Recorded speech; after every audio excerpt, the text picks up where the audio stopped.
Hello friends, this is Justin here with another video. So now our VMware has been downloaded, so let's learn how to install it. So I'll go ahead and click here to start the installation, and you will see a quick pop-up ask OS asking whether you allow the app to make changes or not. So I'll say yes. And there we are. So as you can see, its installation process has started, and in a second or two you will see the installation widget.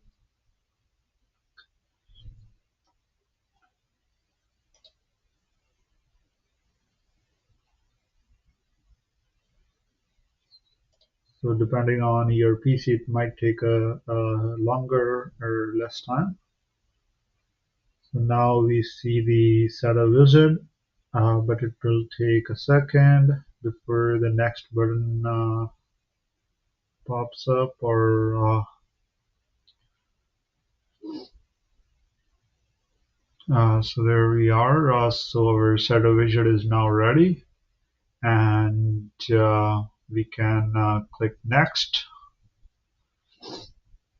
And it's asking for, so I'll accept the terms of the software, and I'll say next.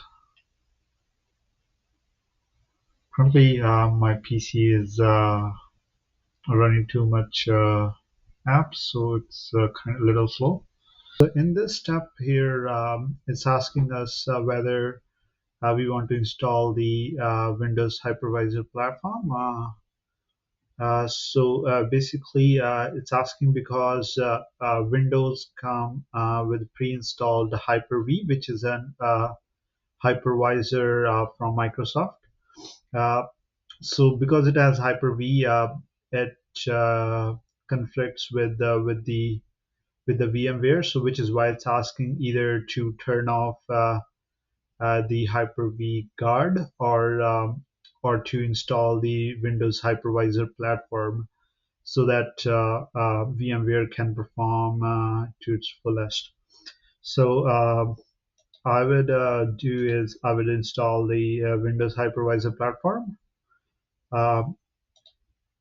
So we have no problem running the VMware Workstation Pro, and then we'll keep the settings as it is, so that it's added to system path. And then this is just their license terms and everything. So we'll keep it as it is and click on next. And then we'll leave it as it is, so it's convenient for us to access the VMware. And then I'll click on install, and then so now the official installation has started, and I guess it would take some time.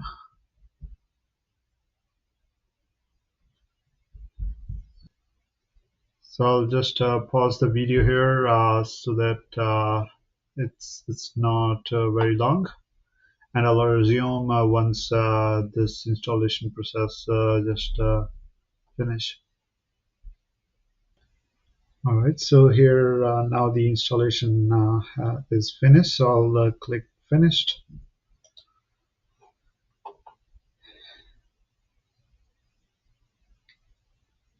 And now we can open VMware software, which is here on the left of my desktop screen. And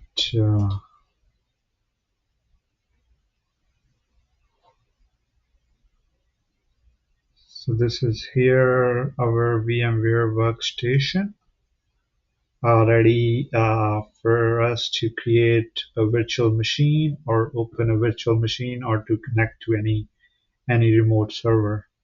So in order to connect to a remote server, the server should have these softwares installed.